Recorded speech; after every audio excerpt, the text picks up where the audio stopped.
Hello friends, welcome back. So in this video I will be explaining about what is all about photosynthesis and how to explain photosynthesis working model in your science exhibition project. The first, let's understand what is all about photosynthesis. The plants have a green pigment called a chlorophyll in their leaves.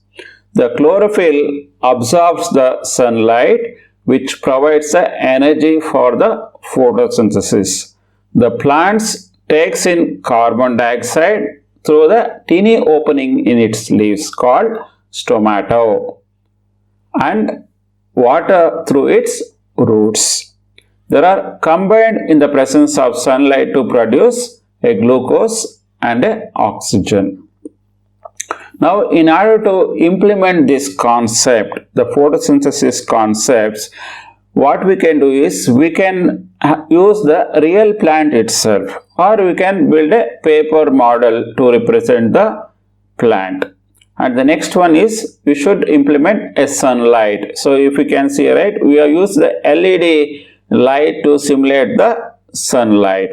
And for the roots, the water transport shows the water being absorbed through the roots using a small container of water and with the soil. With this working model, we can clearly showcase when you switch on the LED light which accesses the sun, and by using that sunlight, plants will absorb the water from the roots and carbon dioxide from the environment.